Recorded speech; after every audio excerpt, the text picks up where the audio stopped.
غلام یزدانی صاحب، پروفیسر تقی خان،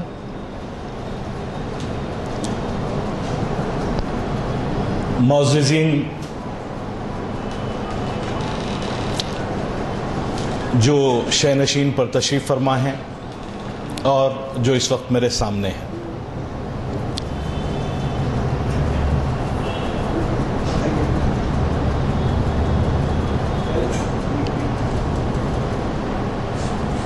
اقبال نے بڑی گہرائی کے ساتھ اپنے مقصد کو سمجھانے کی کوشش کی ہے کہ میں کہ میری نواؤں میں ہے آتش رفتہ کا سراغ، میری تمام جستجو کھوئے ہوں کی گفتگو۔ معزز سامعین کرام، اس محفل کے خداور شخصیتیں جنہوں نے 20 سال غالباً اس محفل اقبال شناسی کو مخاطب کیا ہے، میں اس ٹرین میں آ گیا، وہ یزدانی صاحب کی خالص محبت تھی، اور پھر ایسا بھی ہوا کہ 1000ویں نشست کو مخاطب کرنے کا، وہاں وہ لیکچر دینے کا اعزاز بھی مجھے حاصل ہوا۔ اس کے لیے میں محفل اقبال شناسی کے معززین کا شکر گزار ہوں کہ انہوں نے بڑی دلجوئی کے ساتھ یہ انتظامات ہمارے لیے کیے ہیں۔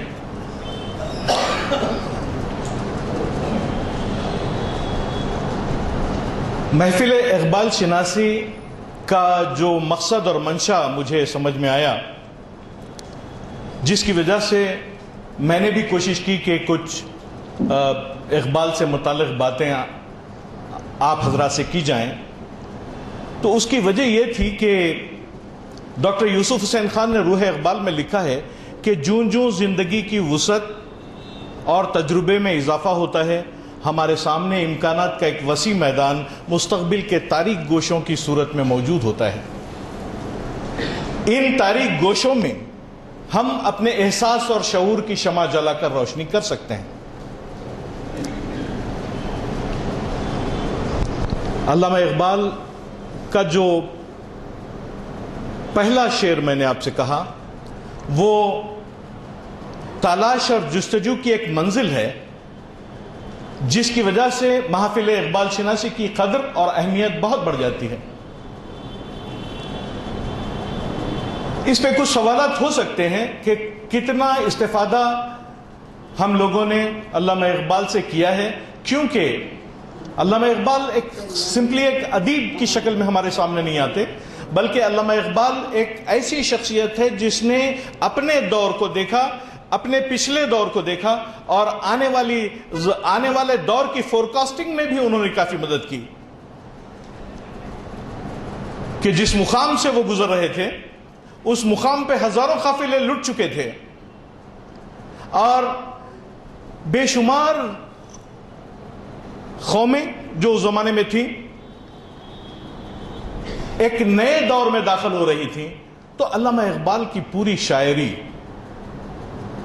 اور جو فلسفی ہے اور جو ان کی دردمندی ہے، اس کے پیچھے جو بات تھی وہ اقبال نے اپنے شعر سے کہا۔ اقبال نے اپنے اشعار سے یہ بات کہی کہ ہے گلہ مجھ کو تیری لذت پیدائی کا، یعنی you came out, you have been created, and I'm complaining about that. Why? تو ہوا فاش تو اب میرے اسرار بھی فاش. The secrets that I want to disclose are in open now. میری خواہش یہ ہے کہ تو اس شعلے سے، اگر اقبال کے سینے کو لالۂ صحرائی سمجھا جائے اور ایک شعلہ سمجھا جائے، تو اس سے ٹوٹنے والا شرارہ کیسا ہونا چاہیے، اس کی بات علامہ اقبال نے کی ہے. وہ کہتے ہیں کہ ہے گلہ مجھ کو تیری لذت پیدائی کا، تو ہوا فاش تو ہیں اب میرے اسرار بھی فاش.